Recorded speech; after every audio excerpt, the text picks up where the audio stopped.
ഇതവന് കൊടുത്തേക്കാം. 5000 രൂപയുണ്ട്. കൂടുതലാ സാരയില്ല. 5000 കുലുവ. അവന്റെ 10 ദിവസത്തെ കൂലി തികച്ചുണ്ടോ ഇത്? ഓ ഇനിയൊന്നും ഇല്ല. അകച്ചിരിക്കട്ടെ. 5010. എടി അവന് 3-4 വയസ്സുള്ളപ്പോഴേ തെണ്ടി തിരിഞ്ഞ് തള്ളയുടെ കൈയും പിടിച്ച് ഇവിടെ വലിഞ്ഞേറി വന്നപ്പോഴേ നീ ഒറ്റ ഒരുത്ത് കാരണം ഇവിടെ കയറ്റി താമസിപ്പിച്ചത്. അന്ന് പോലെ അത് കിട തീറ്റ കിടപ്പ് ഇവിടെ ആയിരുന്നില്ലേ? ചുമ്മാ നടക്കോടി ഇത്. 2 വർഷം കഴിഞ്ഞ് അവന്റെ തള്ള എത്തപ്പോ കുഴിച്ചിടാൻ ചെലവായ കാശ് ഇതൊക്കെ ഏത് കണക്കിലാ പെടുത്തണോ? കളിച്ചു നടക്കേണ്ട പ്രായത്തില് ചാണകക്കൊട്ടയും ചുമന്ന ഈ വീടിന് വേണ്ടി കഷ്ടപ്പെട്ടവനവൻ. നീതി കാക്കുന്ന ഭൂതം പോലെ നിങ്ങൾ ഇതൊക്കെ വെച്ച് പൂട്ടിയിരുന്നു. അനാഥ ചെക്കനാ. എത്ര ജന്മം എടുത്താലും ശാപം തീരില്ല. ശപിക്കാൻ മാത്രം ഞാൻ എന്ത് തെറ്റാ ചെയ്തേ? നക്കാപ്പിച്ച കണക്ക് പറയുന്നത് പോട്ടെ, സ്വന്തം തെറ്റ ആ പാവത്തിന്റെ തല കെട്ടിവെച്ചിട്ടല്ലേ ഇവിടുന്ന് ഇറക്കി വിടാൻ നോക്കുന്നേ. പാത്ത് നിന്ന് കട്ടപ്പാര കൊണ്ട് അയാളുടെ തലക്കടിക്കുന്നത് ആരും കണ്ടില്ല എന്ന് കരുതരുത്. ഒരു കണക്കിന് നോക്കിയാ നീ ചാണാക്കുഴിയിൽ നിന്ന് രക്ഷപ്പെട്ടു എന്ന് കരുതിയാ മതി. എന്തെങ്കിലും ഒരു വഴി ഉണ്ടായിരുന്നെങ്കിൽ നിന്നെ സഹായിക്കാൻ വേണ്ടിയിട്ടെങ്കിലും ഞാൻ ഇവിടുന്ന് ചാടി രക്ഷപ്പെട്ടേനെ. അത് പറഞ്ഞപ്പോഴാ ഓർത്തത്. ഇന്നാള് പത്രത്തിൽ കല്യാണ പരസ്യം തപ്പുന്നതിനിടയ്ക്ക് ഒരു പരസ്യം കണ്ടു. ധനികനായ ഒരു മധ്യവയസ്കന് സഹായി ആവശ്യമുണ്ടെന്നും പറഞ്ഞു. ചുമ്മാതൊരു കത്ത് ഞാനും അങ്ങ് അയച്ചു. വരുവാന്നേൽ നല്ലൊരു ജോലി ഒപ്പിച്ച് തരുമെന്നും ചോദിച്ചോണ്ട് ചെല്ലാൻ മറുപടി വരെയും ചെയ്തു. താണ്ട അയാളുടെ കത്ത ഒരു ഗണപതി അയ്യാർ. കൈയിരുന്നോട്ടെ, ആളെ കണ്ടുപിടിച്ച തോട്ടപ്പണിയെങ്കിലും കിട്ടിയെങ്കിലോ. നീ ഇങ്ങനെ നോക്കല്ലേ, എനിക്ക് പിന്നെ കരച്ചിൽ വരും.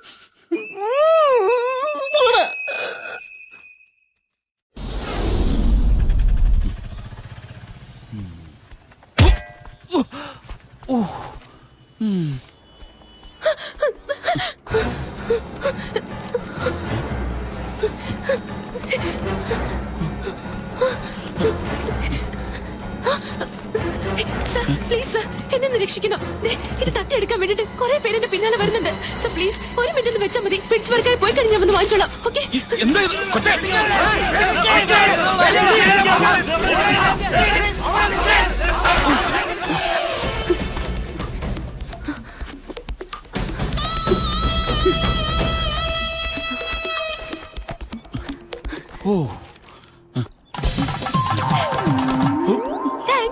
കൊച്ചേ, നീ? ഞാൻ തന്നെ സാറേ. ഇവിടെ ജീവിക്കണമെങ്കിലേ ഒരിത്തിരി വേഷം കെട്ടിലൊക്കെ വേണം. ഓട്ടോ പോട്ടെ.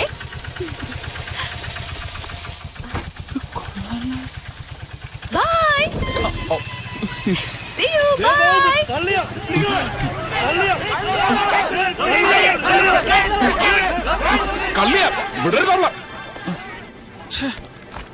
പറ്റിച്ചു കളഞ്ഞല്ല കള്ളി. നഗരമാ, സൂക്ഷിക്കണം.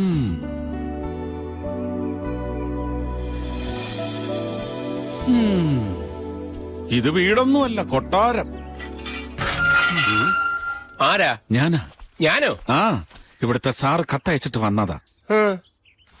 നമസ്കാരം. കത്തവിടെ? കത്തിനായിരുന്നു.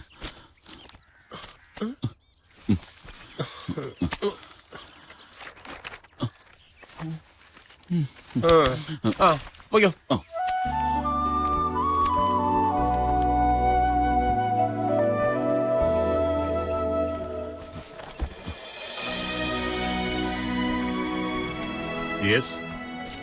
വരാൻ പറഞ്ഞ് കത്തയച്ചിരുന്നു. എന്താ പേര്? ഉൽപ്പലാക്ഷ മാർക്കണ്ഡയൻ. പാലക്കാട് അല്ലേ?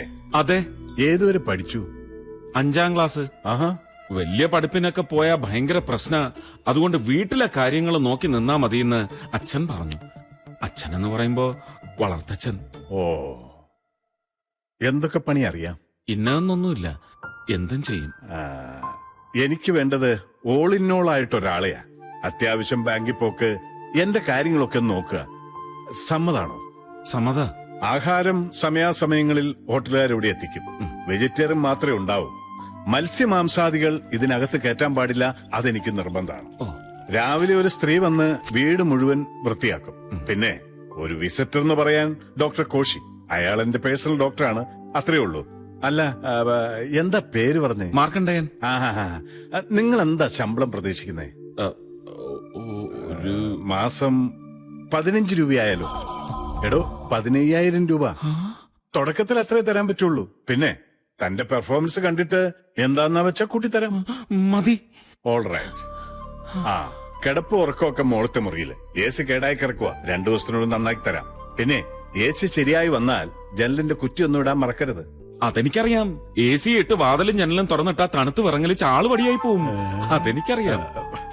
ഉള്ള സൗകര്യത്തിലൊക്കെ അഡ്ജസ്റ്റ് ചെയ്തോണം. എന്താ പിന്നെ ഇപ്പൊ തന്നെ ചാർജ് എടുത്തു. എടോ ഇപ്പൊ തന്നെ പണി തുടങ്ങിക്കോളാൻ. ആ ഉൽപ്പലാക്ഷ, ദേ ആ ഷെൽഫിന്ന് ആ പച്ച കുപ്പിയും 2 ഗ്ലാസും ഇങ്ങെടുത്തു. അത് തന്നെയാട്ടെ ആദ്യത്തെ പണി. ചെല ആ പച്ചക്കുപ്പി ആ താഴെ ഇരിക്കണത്. ആ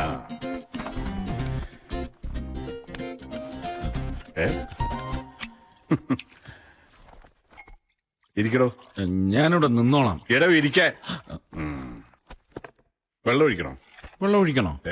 എടോ ഞാൻ വെള്ളം ഒഴിക്കാറില്ല, തനിക്ക് വെള്ളം ഒഴിക്കണോന്ന്. ഞാൻ കഴിക്കാറില്ല. കഴിക്കാറില്ലെന്നോ? കൊള്ളാലോ. എന്നാ പിന്നെ ഇന്നായിക്കോട്ടെ തുടക്കം. ഇനി കുറെ കാലം നമ്മൾ ഒരുമിച്ച് ജീവിക്കാനുള്ളതല്ലേ, അതിന്റെ സന്തോഷത്തിന്. എന്നാ പിടി. എടാ പിടിക്കാൻ. ചിയേഴ്സ്. ചിയേഴ്സ്.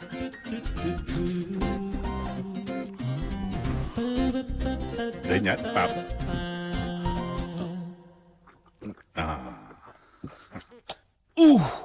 ഒരു കപ്പലുണ്ടല്ലേ. അതെയാട്ടാ, വീണുപോയ സാറെന്നെ വൈകടിയരുത്. എന്തോന്ന്? കൈവെടിയരുത്. എവിടെങ്കിലും എടുത്തു പിടിച്ച് കിടത്തിയേക്കണം. ഒന്നും സംഭവിക്കില്ലടോ, ഇത് വിദേശിയാ. ആണോ? എന്നാ ഇങ്ങത്താ. എന്നാ പിടിപ്പിച്ചോ, കത്തി അങ്ങ് കയറട്ടെ.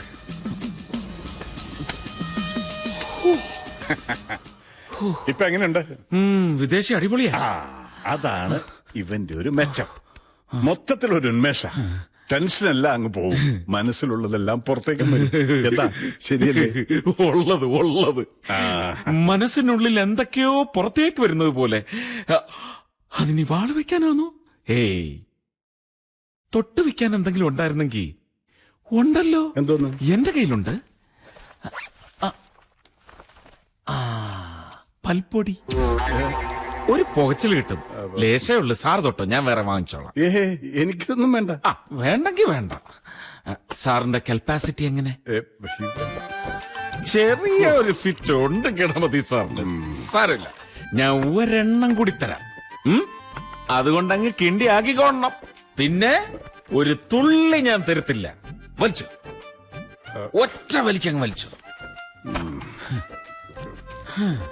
എനിക്ക് അതിശയ, ഒറ്റയ്ക്ക് ഇത്രയും വലിയ ഭാർഗവി നിലയം പോലത്തെ കൊട്ടാരത്തിൽ പേടിയാവില്ലേ സാറിന്? എന്നാ ഇനി പേടിക്കണ്ട, ഞാനുണ്ട്. മാടനും മറുതെ യക്ഷിയൊന്നും എന്നോട് കളിക്കത്തില്ല. എന്നോട് കളി.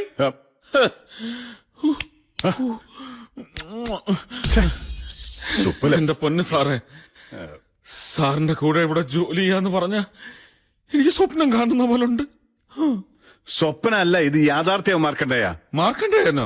അവനങ്ങ് ചാണകക്കുഴിയില്ലല്ലേ? അവന് സാറിനറിയോ? സാറിനെ ഞാൻ പറ്റിച്ച്.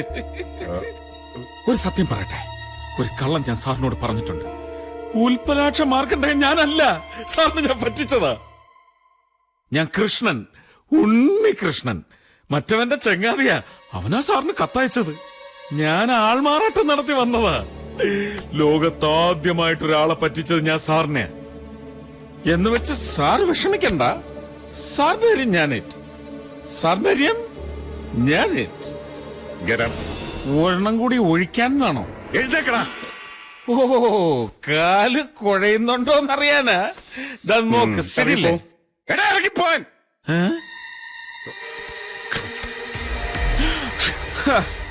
കളിത്തോക്ക് കാണിച്ച് തമാസാക്കല്ലേ?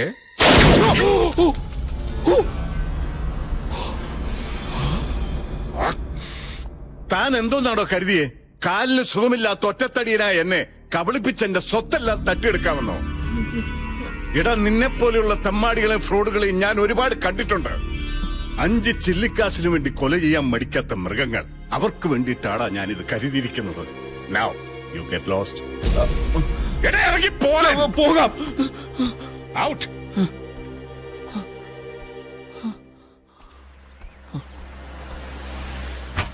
ഒന്ന് നിന്നേ.